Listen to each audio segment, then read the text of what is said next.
नमस्कार दोस्तों, farmers guider परिवार में आपका हार्दिक स्वागत है। पिछली बार हमने बात की थी पपीता की खेती कैसे करें, उसके बारे में पूरी डिटेल हमने दे रखी है। पपीता की खेती के बीच में जो चैलेंजेस फेस करने पड़ते हैं किसान को, आज हम उसके बारे में बात करेंगे। अगर आपको खेती के बारे में नॉलेज लेना है, कैसे उसकी पैदावार करनी है, कैसा क्या है, तो आप पहले वाला वीडियो देखें। इस वीडियो में हम बात करेंगे, जैसे ये आप देख रहे होंगे, ये लगा रखे हैं धागे, है ना, ये कपड़े लगा रखे हैं हमने। तो ये कपड़े हैं ठंड से बचाव के लिए।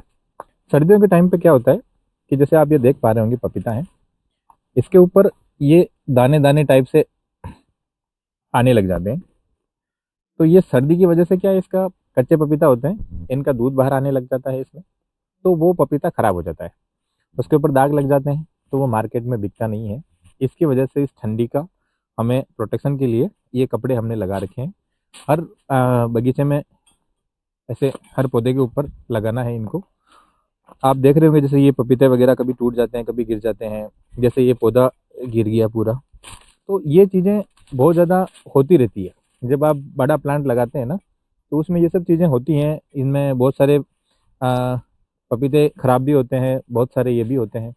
जब अपन किसी भी चीज़ का कैलकुलेशन करने के लिए लगाते हैं ना, जब अपन कोई भी फसल ऑन ग्राउंड खेत में नहीं लगाई है, उससे पहले जब हम अनुमान लगाते हैं, तो अपन कैलकुलेशन बहुत भारी मात्रा में लगा लेते हैं कि हमारे को इतना मुनाफा होगा, उतना मुनाफा होगा। लेकिन जब ऑन ग्राउंड में रियलिटी में जब ऐसे पौधे खराब होते हैं, या फिर जैसे वो देख रहे होंगे वो पपीता जैसे जो खराब हुई है, जिसमें स्किन मैं आपको दिखाता हूँ इसमें, जैसे ये पपीता जो मैं बता रहा था ठंडी की वजह से जो खराब होती है, उसमें आप ये देख पा रहे होंगे कि ये ठंडी की वजह से ये दाग दाग लग जाते हैं। तो ऐसे पपीते मार्केट में बिकते नहीं है। तो इस वजह से फिर इन पपीतों का कोई मोल नहीं रहता है, ये ऐसे ही खेत में फिके रहते हैं। तो जब भी आप कोई भी खेती करें या फिर कोई भी प्लांट आप लगाएं, तो उसमें ये चीज़ों का ध्यान रखें, ऑन ग्राउंड पे नॉलेज लें। कहीं ऐसा ना हो कि आप बहुत बड़ी मात्रा में किसान भाई लगा ले और फिर उसके बाद में उनको नुकसान का सामना उठाना पड़े।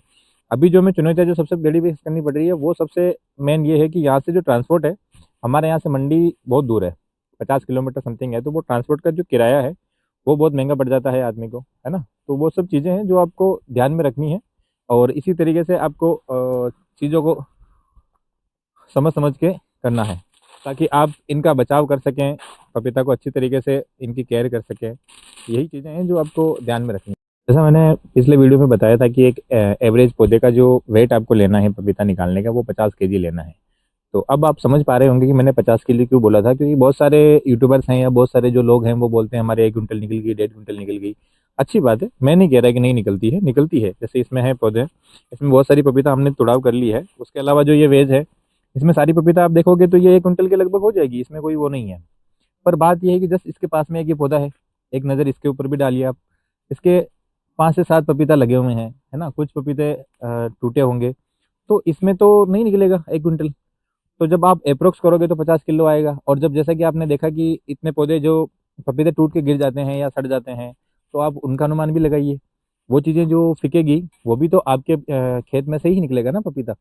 तो ऐसी बहुत सारी चीज़ें होती हैं जिनकी वजह से अपन को अप्रोक्स जो आप आइडिया लगाते हो उसमें थोड़ा कम रखें, ताकि आपको आइडिया लग जाए कि आप इतने कितना मुनाफा कमा सकते हैं, और कम से कम नुकसान की तरफ आप ध्यान रखें। तो वो चीज़ होने से किसान को ज़्यादा नुकसान का सामना नहीं करना पड़ता है ना। और प्राइस भी हमने उस टाइम पे रखी थी 10 रुपये किलो के आसपास। तो वो 10 रुपये किलो का प्राइस सही है। अभी मार्केट में जैसे मेरे 20 रुपये किलो भी पपीते जा रहे हैं, लेकिन बात वही हो जाती है ना, ट्रांसपोर्ट का किराया कौन देगा? वो भी तो किसान भाई ही देगा। तो किसान भाई किराया देगा, तो उसके बाद में जो पैसे बचेंगे वही उसके मुनाफे में आएंगे। तो ऐसे करके सारी चीज़ें अगर आप देखोगे, तो 8 से 10 रुपये किलो के एवरेज ही आपके पपीते निकलते हैं, और वही रेट आपको मिलता है। तो इसमें भी अच्छा मुनाफा है, ऐसी बात नहीं है। जब उसका ऑल ओवर कैलकुलेशन करने के बाद में कितना इसका हमें प्रॉफिट मिला या हमारा क्या रिजल्ट रहा, ये आपके साथ में अगले वीडियो में बिल्कुल शेयर करूंगा मैं। और तब तक हमारे साथ बने रहिए। हमारे साथ बने रहने के लिए बहुत बहुत धन्यवाद। अगर हमारे द्वारा जानकारी दी गई आपको लोगों को पसंद आती है, तो अपने जो भी किसान भाई हैं, किसान मित्र हैं, उनके साथ में आप साझा कर सकते हैं। हमारे साथ बने रहने के लिए धन्यवाद। Thank you. जय हिंद, जय भारत।